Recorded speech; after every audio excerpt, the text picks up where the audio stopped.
Bridget, just to say, I think that others can go for a while, so you can buy.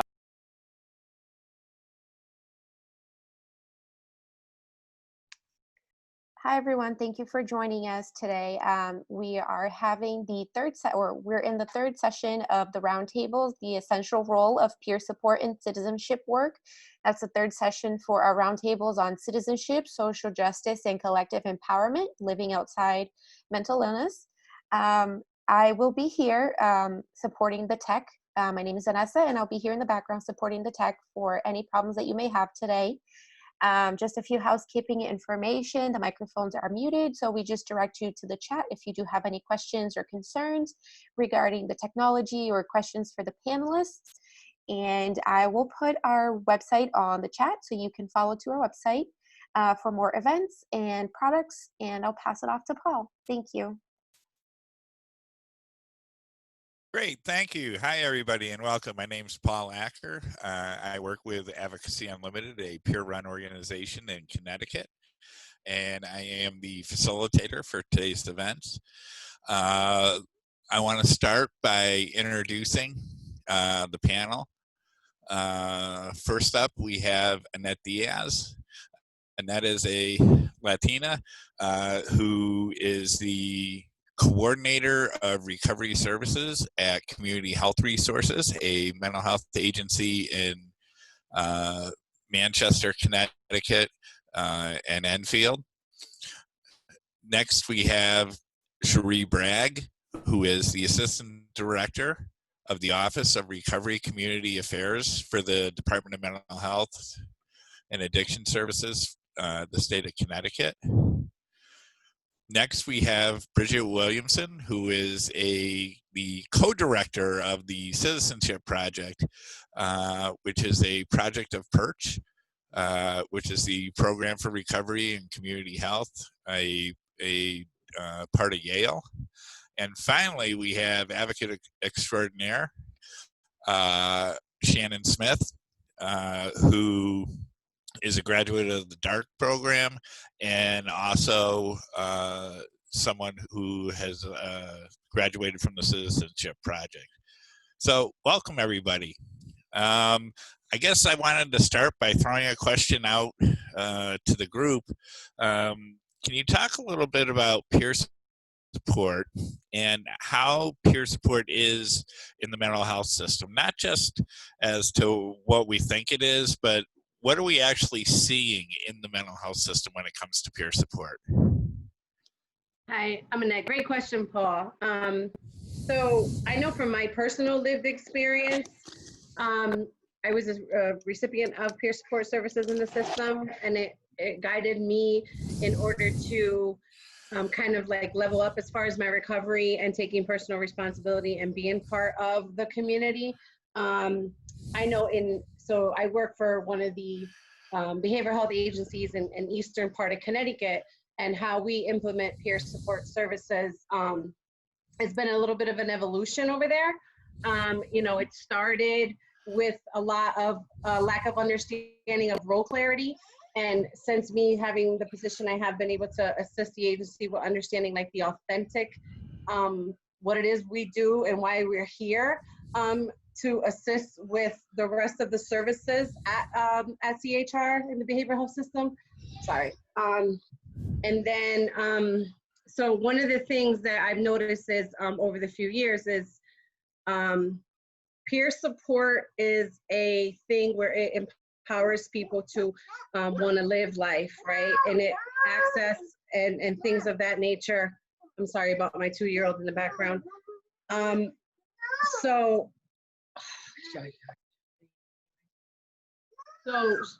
it has definitely helped people that come through our agency who choose to use that as a pathway for their recovery. And some of the things that you know, we have in community support programs, we have people with lived experience in our clubhouses, we have people with lived experience in our methadone programs, Suboxone programs, in our assessment center. We are really creative with trying to put people with lived experience on different parts of the teams throughout the agency. So I lost my train of thought. But so that's my experience with peer support in the mental health system. It's not 100% perfect yet, you know, but because sometimes contracts restrict us to doing the true authentic recovery.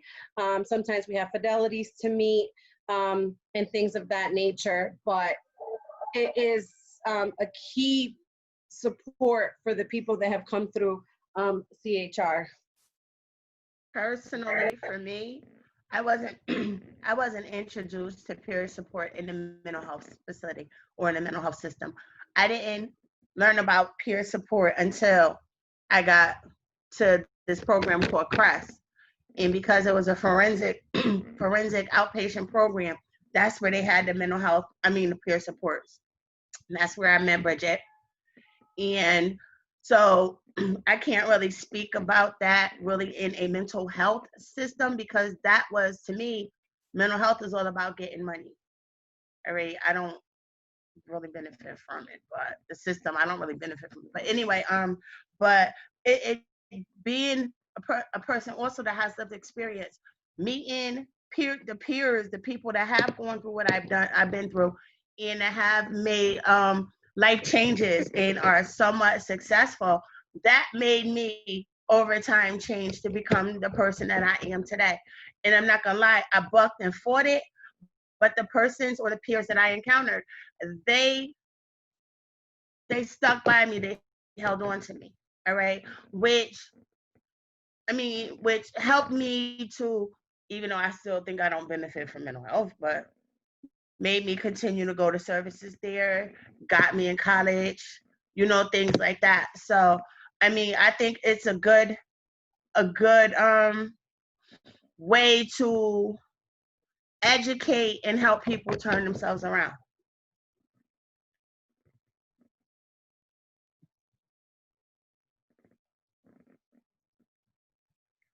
Okay. I'm sorry. No, go ahead. I just wanted to reiterate some of what Shannon and Annette were saying in terms of peer support. So this is nothing new in Connecticut, but it's definitely rapidly building in states across the United States. People are trying to look at putting peer support positions everywhere. And you heard a lot of the benefits. It's great to be, personally, I always benefited from interacting with someone who gets it, who's been there. It can increase hope that things can and will get better. You heard Annette and Shannon talk about that.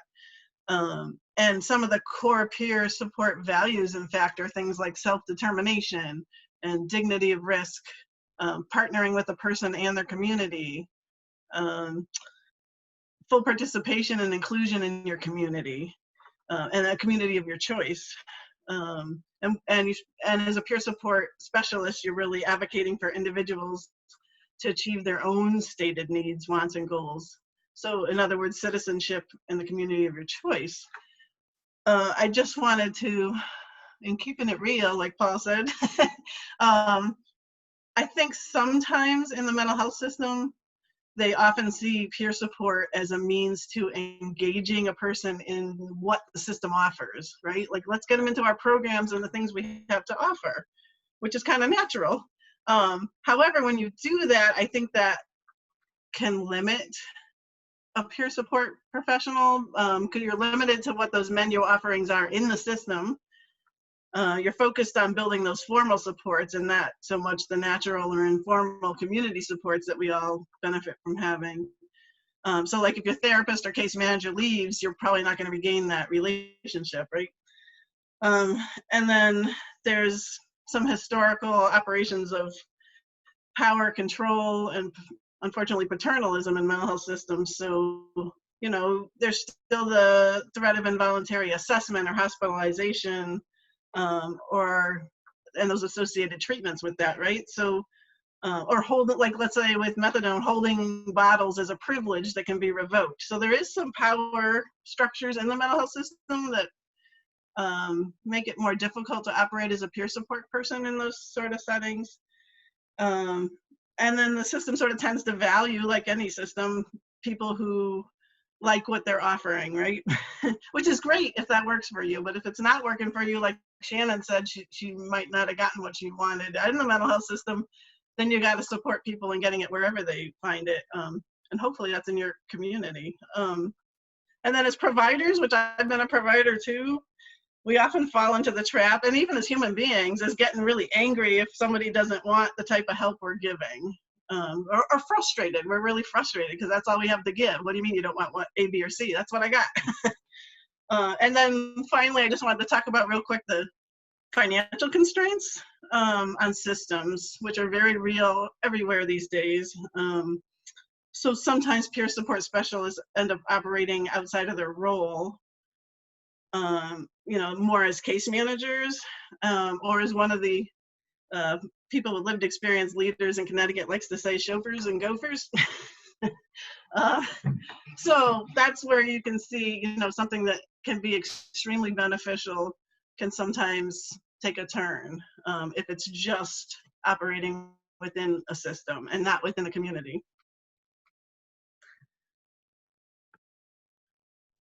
I was really listening to everybody. Paul, go ahead, because I sure. Go ahead. No, I'm coming to you because I know you have a lot of experience working at a clubhouse doing peer support. So I want to hear what you have to say. Yeah. So my role. Hi, my name is Bridget again, and my role of being a peer when I first got to be a peer was very different because I didn't know what I can do and I didn't know what I couldn't do. I do remember taking a peer mentor course, and it was telling you what I shouldn't do, but when I got on the job site, it was totally different because when you're talking about dealing with individuals and dealing with people on a humanistic level, is all that stuff that I learned had literally went out the window. For one thing, I really felt like, because they kept telling me, you can't give them money, you can't give them a cigarette, you can't give them this, you can't give them that. But sometimes it took that cigarette for my connection to be made. So, I just disregarded what I learned all them 6 months. Actually, I did peer mentor for a year. For a whole year, I just threw away what that they taught me and just started dealing with people on a human level, not listening to them. So I started building connections with people with just a cigarette. I started meeting them where they at because they was telling me, you don't want to really mess with the people that don't follow the rules and not compliance. What compliance mean? Because when I was out here, I didn't follow no rules. There wasn't never no rules to the game. So, everything that I was taught, I didn't listen to them because I just used things at my own aggression or my own judgment. So I started becoming a peer mentor. I started looking and listening, and I realized, I'm doing this peer work over here, but now I'm realizing people are leaving the job, and I'm like, okay, I don't got nothing to do with your team leaving. So I realized that instead of me being a peer, I started becoming a case manager. And I'm like, case manager, I'm writing soap notes, I'm meeting with people one-on-one. Like my whole training of peer mentor went out the window, and I started case managing, and I started writing soap notes that I didn't know nothing about, but they was just like writing them. So what I'm trying to say, my whole position was shifted, and I became what the agency wanted me to become, and I forgot all my tools about just working with people one-on-one. And it took my supervisor, Dr. Bellamy, to tell me, Bridget, hey, you in a different role than what you used to be in. I caught it, and I realized I was, but it's very mind-boggling because I thought if I didn't do what the agency wanted me to do, I'm gonna lose my job. So do I do what they want me to do or keep the job? And I really did what they wanted me to do instead of being true to myself. And ever since then, Paul, I don't allow no one to shift my mind. This is the work I do. This is what I went to that peer mentor class for a whole year to do. And this is what I'm going to continue being, a peer specialist, certified, don't forget, certified peer specialist. Thank you. Yeah. Well, Can you bank off that real quick, Paul? Yeah. Oh, please. Okay. All right. So sorry, because I had lost my concentration earlier, but Bridget made a good point. So when the roles get crossed. You know, one of the things that has been my go-to over the last few years, and especially with multiple positions in my job, is that we may have other duties as described to do, like in the majority of everybody's job description, but the way and the essence of what it is that we do as people with lived experiences is going through those recovery principles, right? We work off those recovery principles. We work off those recovery core competencies. So it doesn't matter which team I'm assigned to, right? I'm gonna maintain the integrity of what peer specialists do and then kind of convert that into the team itself. And that took me a few years to get adjusted to, I would say, because at first I used to blame a lot of the management or like the agency, but I had to take a look too. All of us been through this year-long training, and we have a huge support of other people in recovery. So what it was is we needed to just bring that culture in and kind of stand our ground. And this is what we do. We're Cherie said engagement specialists. I hear that all the time, and we do a lot more than just engage. We're a walking, selling product that recovery does work. Look at us now, and having that person live life on life's terms, despite whatever comes at them, without using or without, putting ourselves in a bad place mentally. But Annette, I have to say, when I was over there, people that went to school and got their degree and went and got their master's and still was in school felt very intimidated of my role. So when I first got there, it was like us and them. I'm like, I'm them by myself, because a lot of times when you go into the agencies, I'm the only peer there, so I didn't have no one to talk to. I was calling Dr. Bellamy, like, shy, like, there's a lot of stuff going on over here, man, and I don't got no support. So I kept calling her because they made me feel like that I was on the outside and I was trying to steal their job. And I'm like, miss, no, that's not what I'm trying to do here. And they kept saying, well, how you get all this information from these people? Because I was treating them like human beings and I respected them. The core to doing this kind of work is having patience, meeting people where they're at, and I gave them the utmost respect. And the reason why I did that, because I wanted to respect back. Absolutely. I wanted them to treat me the way I wanted to be treated. So we teach people how to treat us. So my key was to make sure I respected them, because I got a reciprocal right back in return. And also, I said to them, listen, I can be a good use to you of working with people that you feel like you haven't struggling with, because let me build this relationship with them, because to let people know they're not alone when we out here in these communities, because we have to live out here. Like if I go to CMAC for services, I'm only going over there on North Side for an hour if they let me stay in the building for an hour. But the rest of my time is in the community where I'm at. Right. So, again, when we working with people and we dealing with peers like us, it's people that help us through our journey, right? Not the medicine. Right. You only give me one pill, but I need more than one pill, because when that gorilla get on my back at 12 and 1 o'clock in the morning, because I am a recovery person from heroin, and I did it for 13, 14 years. My gorilla gets on my back in the middle of the night when I can't sleep, right? When I go use the bathroom, it tells me I can go get a bag.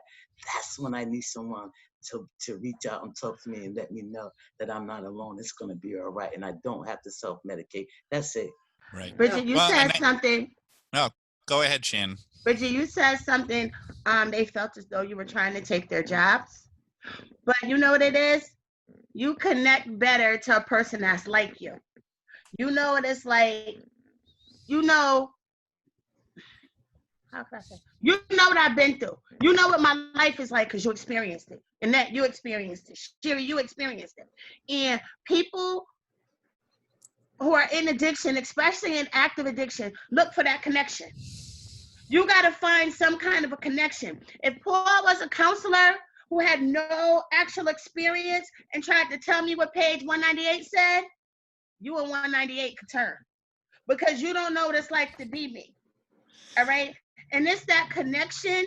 It's that it's that genuineness, because people that are treaters, that have that experience, know that hurt, that anguish, that pain, that despair, know that alienation, and they genuinely want you to get better. All right, that's how I see it. So no, Bridget, it wasn't like you was trying to take their job. You was trying to teach them how to do their job. Right. Well, and I think what you guys are saying is so important. I mean, Shannon, I mean, basically it's not just knowing it, but it's feeling it, right? It's having that empathy and that of knowing what that feeling is. And you know, Bridget is right. A lot of people are afraid of peers coming in to take their jobs because they're lower paid and they can connect in ways that they can't.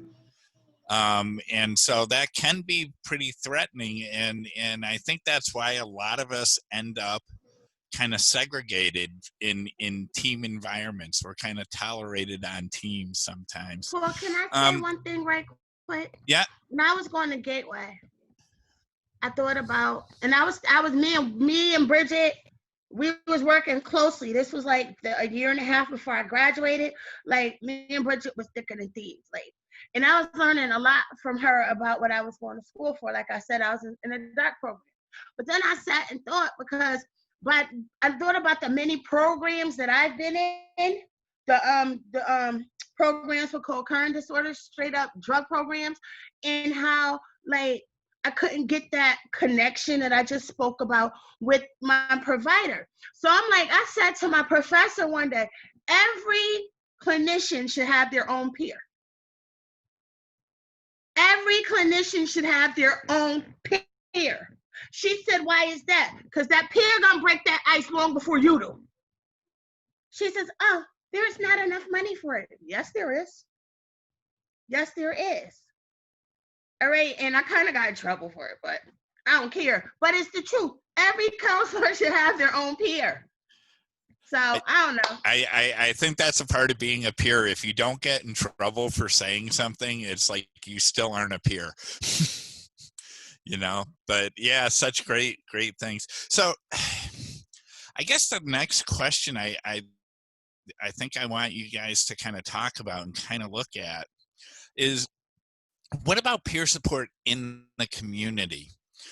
You know, we talk about peer support a lot in the mental health system, and it ends up getting siloed there. So how do we kind of break through that silo and use peer support in the community to help people? So I know for me that so when I first started working in a behavioral health setting, there was like 2 peers and a staff of 900. So yeah, the island was lonely, right? So now there's 37 of us. So I feel that with ongoing training and because of our lived experience, I feel that the way we provide peer support in the community is we bring them with us. You know what I mean? So everything like that I have done for my recovery and still to just stay sane, you know, I just always keep it real. You know, like if you ask me, how's your day? I'm gonna be like, today was a horrible day. You know, I'm not gonna say, oh, it's great. How was yours? You know, because at the same time, people need to know that just because you can get well, like life still hits you. And how do you deal with that? So I think I know that the people I work with in recovery, they do a really, really good job of connecting people to the community. And it's not just like the clubhouse, like from this clinic to the clubhouse, because that's a different community, right? I mean, like, you know, recovery dances, you know, sober events, having someone to talk to, having someone to go shopping with. How do I do this? How do I be a mom? How do I look for an apartment? I really want to live here, right? And I don't want to settle because of my criminal background. Like, how do I advocate? So certain things like that, like these privileges that some of us were, you know, we never really had, is showing other people that they can have the same thing and walking alongside of them so that they can achieve some of the success and become part of their community, and just educating them a lot of some of the opportunities. You know, a lot of times I tell people, you know, here's something that I think you would really be good at, you know, and if they're nervous, it depends on their personality. There's one person I work with and he's like, oh, I'm nervous, you know, can you go with me? I'll go with you the first the first couple times, and in the back of my head, I'm like, I'm gonna introduce you to the world because I'm just like this hyper person, and but you know, you can do it, you know. So it's a lot of encouragement, coaching, and just providing the resources so that people can know where it's at. And I don't mean resources like someone mentioned, like resources like, okay, my medications are filled every 3 months. You know what I mean? I'm a person, I take meds, I need them. You know, or the limited resources where it's like, there's so much inside of something, but I can't access it. So with people with lived experience, like we're able to put those connections together for people so that they can get to the next level.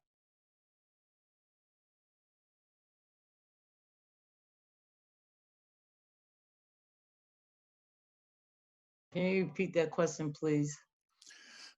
Yeah, how can peer support be used in the community? And how is it being used in the community? So for example, Bridget, like I know you do a lot of work with FACE and with the Citizenship project, and you're kind of like out in the community providing peer support. So I think that's important just for me, my worldview, because idle time is a devil playground. And now that we are in this pandemic, it's like isolation even more than what it used to be. So my anxiety and everything is really on a million right now. So I just think it's important to literally like I've been out here connecting people, and I'm not empowering people because the people empowering themselves. I don't usually take credit when people are moving forward, because it's not me that's moving forward, it's them. Like Annette was saying, that I am a role model. Yes, I am a role model. I am a role model in a paid position, so that's very different from just the average Joe that's out here, because a lot of people are not doing peer work and getting paid. So that's for one. When I come in, it seemed like a us and them because they're not getting paid and I'm not. But when I connect with people and connect them to FACE and witness to hunger, it's because I'm looking for change, and other people are looking for the same change I'm looking for.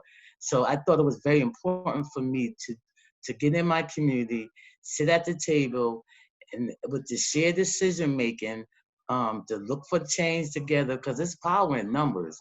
I can't do nothing by myself. I need a team with me, behind me. And all the places I go to, a lot of us have mental health, but we don't talk about our mental health because it's not about that. It's about what's happening in the community. We're trying to shift people thinking about people with mental health. Because if you listen to a lot of people and listen to the news, that everybody that's doing a lot of tragedy stuff and shootings, they always blame it on mental health and Sandy Hook. So the perception of people of how people that has mental health is very negative. So I think, the group of FACE and the Witness to Hunger, we are showing people that we can meet and conduct ourselves just like everybody else, because we all want the same thing like everybody else. Again, my peers is what's helping me keep my recovery. It's not pills and a doctor. I have to say this, and this is directed at you, Bridget. you always say you don't take credit when a person climbs. It's not that you're taking, I don't feel as though you're taking credit. Acknowledge your contribution. Acknowledge your contribution. All right? I say that because you've learned me, because there's a difference between being taught and learned.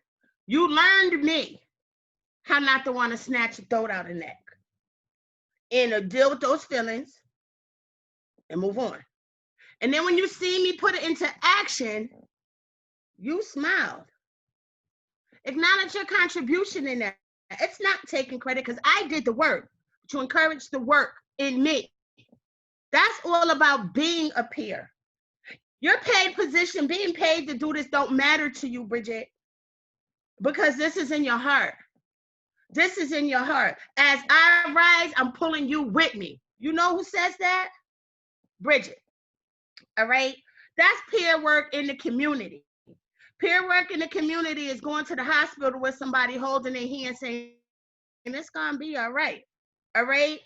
It's going to be all right. Not knowing what the person's diagnosis is going to be. Saying, temporary, you got this. That's peer work in the community. All right. And that's what you exude, Bridget. That's you inside and out. So stop. I really don't like when you do that. All right. Because I am a product of you. Literally. Literally. All right. And wipe your eyes because I see it coming. Peer support in action. Somebody got a question. I see somebody got a question in the box. Can we hit that, please? What is it? I don't know, but Here's question 2 again. What does peer beyond mental health? Me. can they say a little more about that? What they mean by that? Well, ask the question. He reeling us back in. So go ahead, Cherie. Go ahead, Cherie. Oh, I'm just trying to read the question. I think for me, mental health beyond the system, in the community, I think it starts with recognizing that all people's mental health, all people's needs, period, are not going to be met in the mental health system, no matter if we want that to happen or not.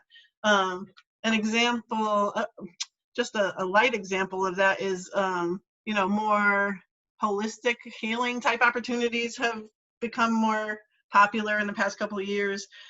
And then suddenly we saw that replicating itself within the mental health system, right? A lot of agencies were like, oh, let me take this on. And there's nothing wrong with doing that sometimes, but I think you want to ask first, like, is there a place in the community, in our own community, that's offering this first? Because to just do it within the mental health system really keeps isolating people, and it doesn't let people be part of their communities. Or can the person start that offering themselves if they're looking for it? Maybe they want to go get trained and we can support them in that, and they can start something in the community. Imagine that. And the other thing I wanted to just mention too is that most people in the mental health system as providers come there for some reason. They have some tie to it, whether it's personal or familial, or some kind of experience they've had. And I think that there are a lot of people with lived experience working in the system in traditional roles. They just don't happen to be working in peer support professional roles. I just like to say that the peer support specialists are the ones that are brave enough to admit that they have lived experience, right? Because it's not always popular to do that. Sometimes that shifts how people treat you or look at you. But I think there's a lot of us, and I think we have that, we can share that experience and realize that we're all humans, and then look at how we can keep building those links to community, because that's limitless in some ways. I mean, you may be limited about some things in your community, but it's sure as enough, it has a lot more opportunities than we have in just a small mental health agency, right? So it breaks down those barriers of those limits, gets rid of that control factor. It gets people back to, this is what citizenship is all about in my mind. It's being a citizen of your chosen community. And so not a citizen of your local mental health agency. It's about engaging people like Bridget and Shannon and Annette talked about, not engaging people to limited programs.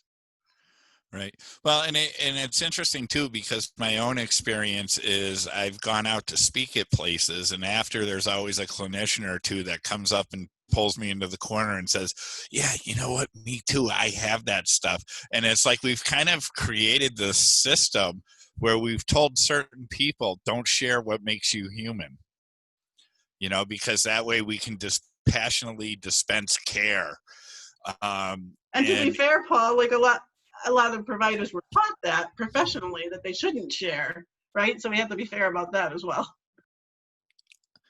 Right. And the thing that I think we're finding out, or at least the evidence is showing through peer support, is, you know what, it's actually sharing that helps people move through it, right? That helps people move through. So I wanted to kind of see if we could expand this question. So we've talked about peer support in the mental health system, and we've talked about peer support kind of in the community.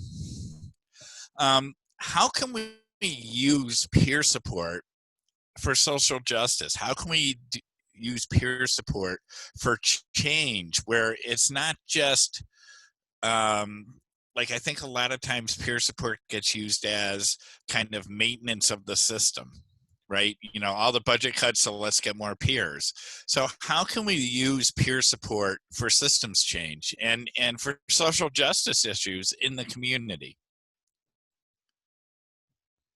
You gotta bring them out, put them at the table.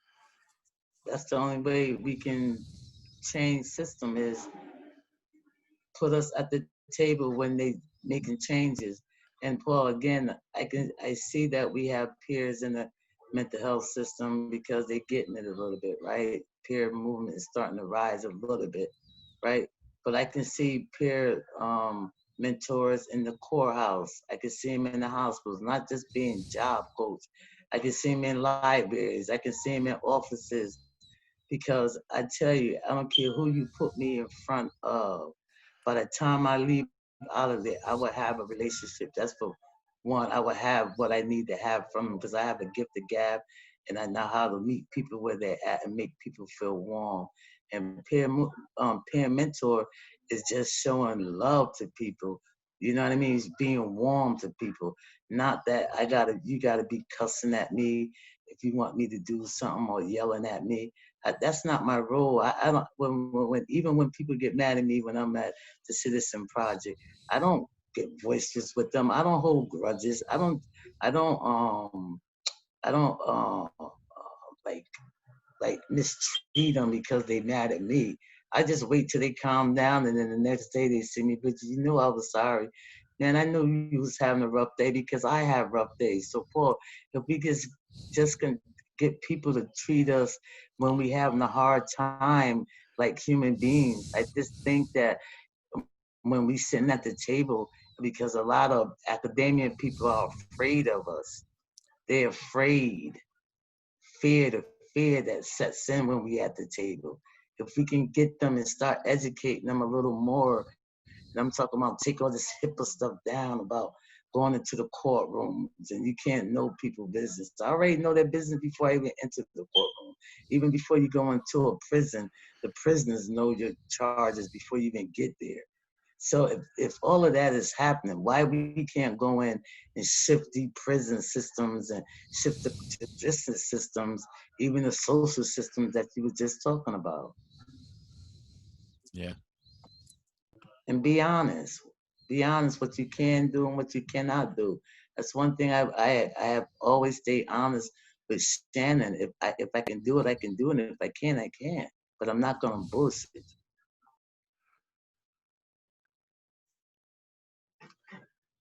Thanks, Bridget. Yeah, honesty.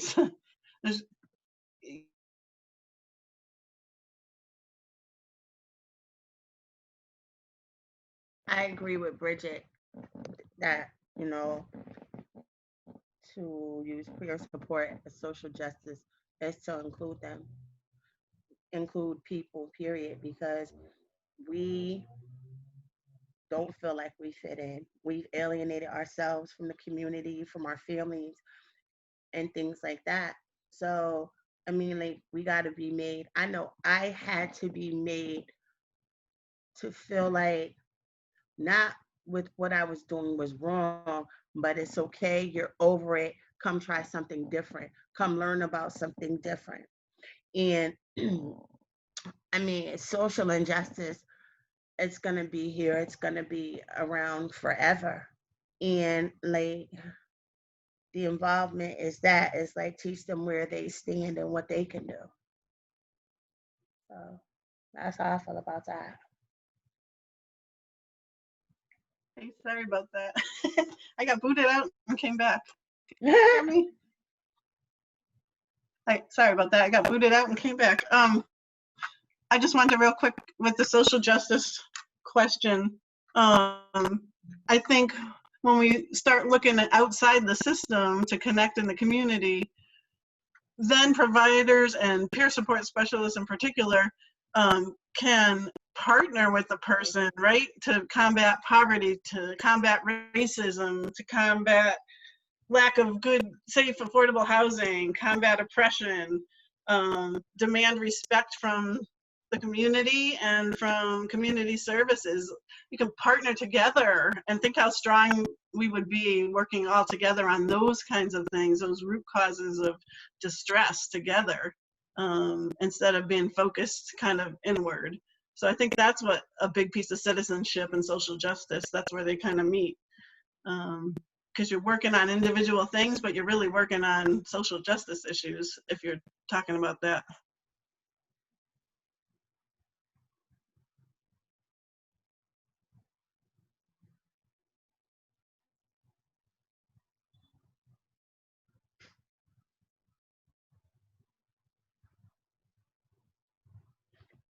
Wait, no, what? I can't. There we go. So yeah, I mean, I think in many ways too, you know, peer support can be used in a way of supporting people to stand up, to have a voice. You know, you know, kind of going back to the Bridget Shannon piece of before, you know, there's a part of me that as a peer support person, it's like, yeah, I may have helped, but still it's their achievement. You know, I've sat in too many team meetings where, you know, people are like, hey, I'm so excited I got so-and-so an apartment. And it's like, but are they excited? You know, and what did they do, you know, to do that? You know, where it's almost like we take credit for, you know, someone doing something when we should be giving credit. So, so how can we, and I want to be mindful that I want to leave some time for people to ask questions. How can we, as peer supporters, make sure that there's avenues from the mental health system to the community for people? Because sometimes it feels like the mental health system is kind of siloed in the community, where we institutionalize people in the community, and the only difference is they can pick up the phone and not have to say what hospital it is, right? It's their own place, but we tend to institutionalize them in the community. So how can we as peer supporters make that pathway for people to grow? Have a group like FACE. Yeah, and can you explain what FACE is and how that works and how that functions and how that, you know, helps? Go ahead, Shannon. FACE is a community organization. First of all, FACE stands for Focus, Acts, Connect, Every Day, something like that. Anyway, right? The biggest thing we look forward to is 10 people a day. What 10 people a day means, you say something nice to 10 people, and then in turn, those 10 people say something nice to 10 people, and then them 10 people, and then so on and so forth. Because politeness, courteousness, consideration, that's contagious, and it makes someone else's day. We also go into the community, we make murals. Our murals are community-based murals. We'll ask a question, or a question for a mural may be, how do you see your community? And people will draw pictures expressing how they feel their community. We do community cleanup. We go to fish, and we fill bags for homebound people for Thanksgiving. We're just heavily involved in it. We're involved in the community. We're looking to expand. But the best part of fish is so diverse. There's so much diversity. I mean, FACE. There's so much diversity. We have people with letters, I mean, half the alphabet behind their name. That's a part of our group. And we have people with lived experience, mental health disorders and substance use disorders. There are people who are in our group that are unfortunately homeless. But it's a group where we try to uplift everybody, uplift each other. It's not even an organization, that's a family. FACE is a family, because there is nothing that I can't go to any of my FACE members or the members about, and it could be something plaguing my heart, like so bad, and I won't be judged. I'll get advice. They got a habit of saying to me, your mouth gonna get you in a world of trouble. That's how close we are. And it motivates people to want to do the next right thing, to want to grow, because it's something bigger than them. It's something bigger than yourself. And everybody wants something that's bigger than them. All right, that's giving them something to look forward to. And as a person with mental health and substance use disorder, I love my FACE group because, like I said, it gives me something to look forward to. It's something bigger than me. It's something bigger than me, you know? And yeah, so if you guys want to learn more about FACE, contact Billy Brummage.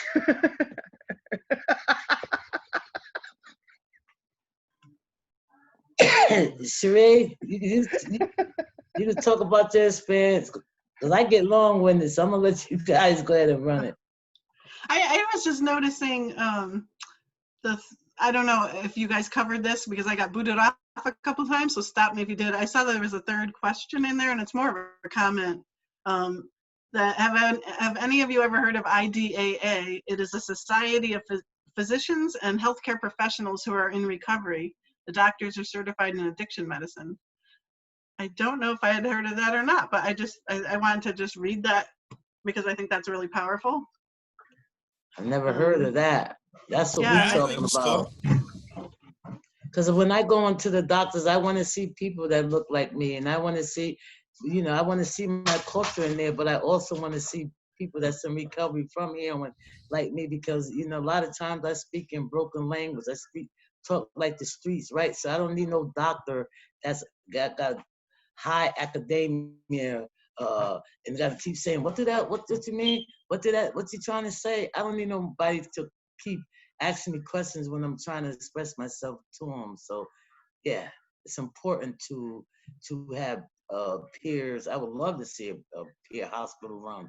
I would love to see a clubhouse run by peers in Connecticut, but I just don't think we are far away from that, because one thing about Connecticut, they want to control people. They want to control everything. They want to control when you give you the money, to control when you can go outside. Like, come on, man. I'm almost 60 years old. I don't need anyone to control me.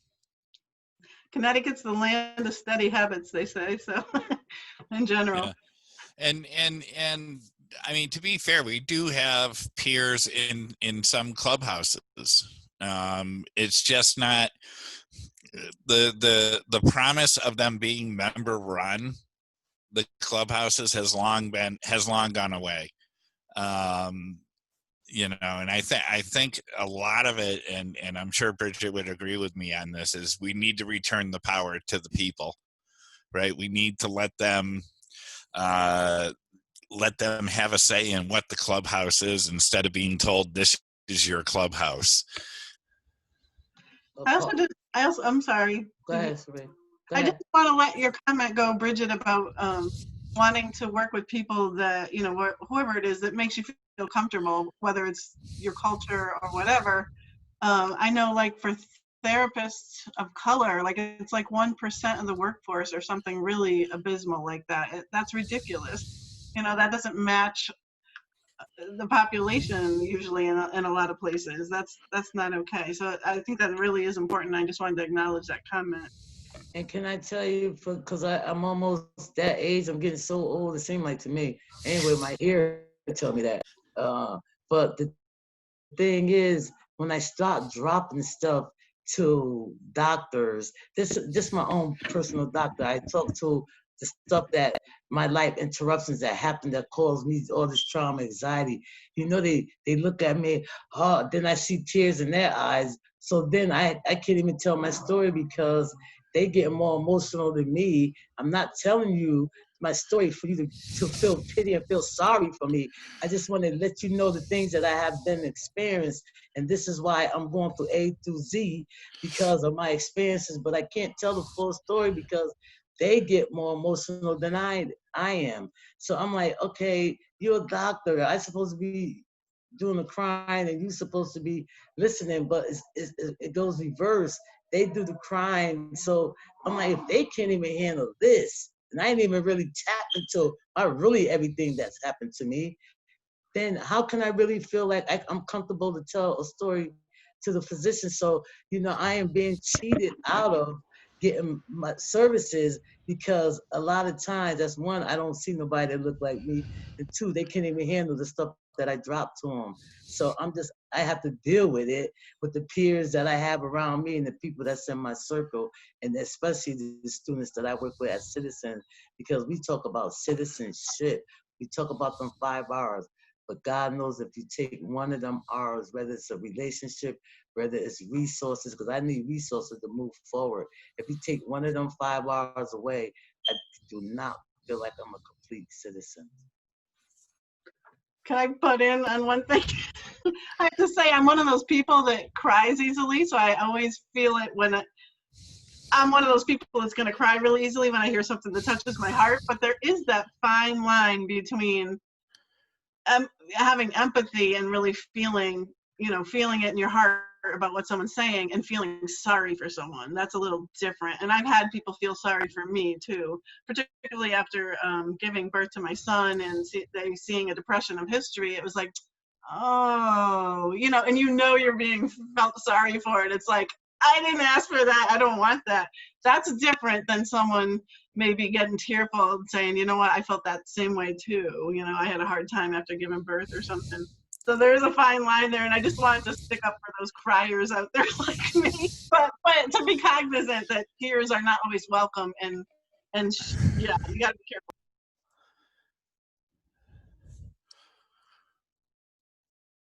Well, and I think Bridget, you raised such an excellent point of how valued these 5 hours are for peers to be complete people, right? To be complete people in their community, to have that experience of just being human and being able to say, you know what, some things have happened in my life and some things have happened around my life, and here's what they are, and I'm telling you because it impacts me. It helps shape who I am today, right? And that it's okay to be human. So I really like, to me, Bridget, that was like just a whole hour of power distilled down to 5 minutes.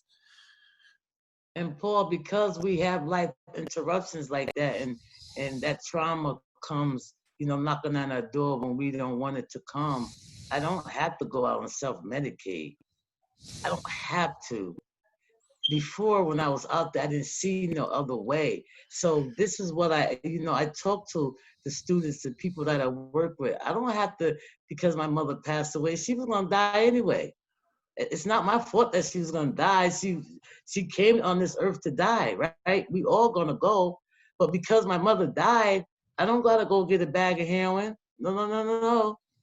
And it took me years to know that when my life interruption happened, I don't have to go self-medicate. I could continue on my journey and share my experience. And again, a closed mouth don't get fed, right?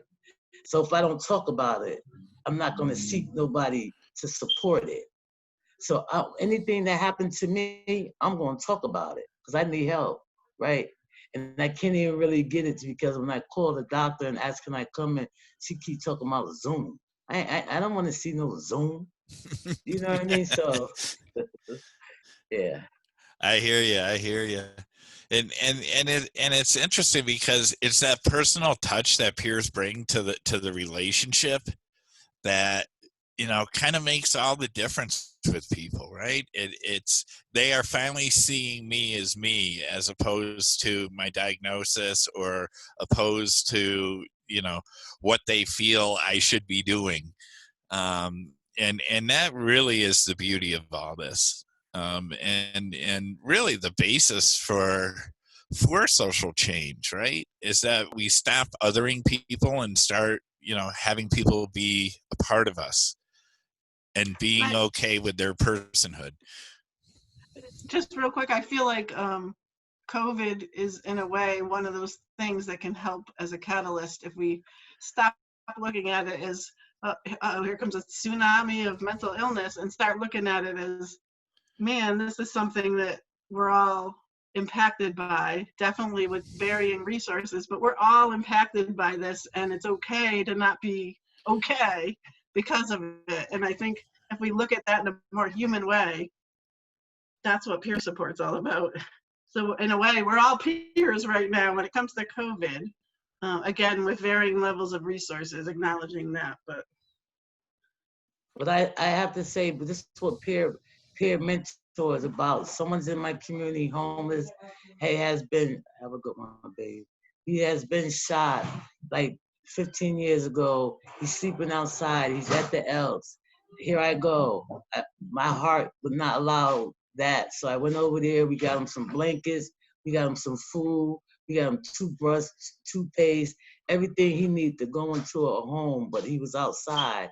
And I said, okay, I just cannot walk by this guy and not help him. So I called my families up, members up, we brought some more food over there. And I have to tell you, I called City Hall to talk to somebody there. Then they put me on the 211. 211 called me back. I walked the phone all the way to the guy with COVID-19 happening now and assist this man. Right now, this man is in a hotel now.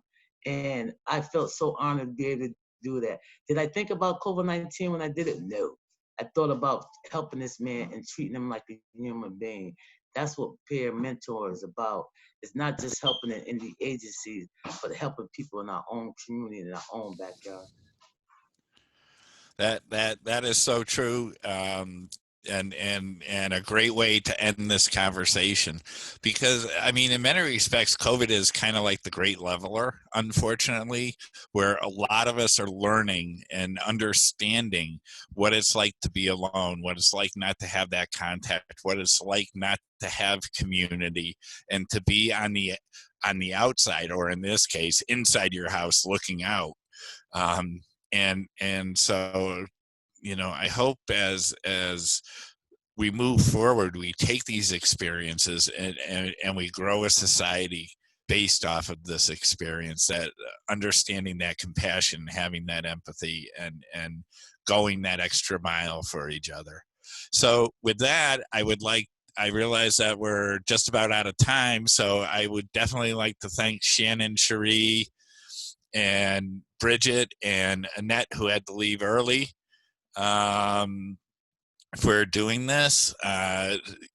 These are one of those topics that I think we could, have a whole afternoon and just talk about. But they give us an hour. So I want to thank everybody for coming, and I hope everyone has a great afternoon or morning, but wherever you are, and hopefully you will come back to one of their future events. So thank you and goodbye. Thank you. Bye.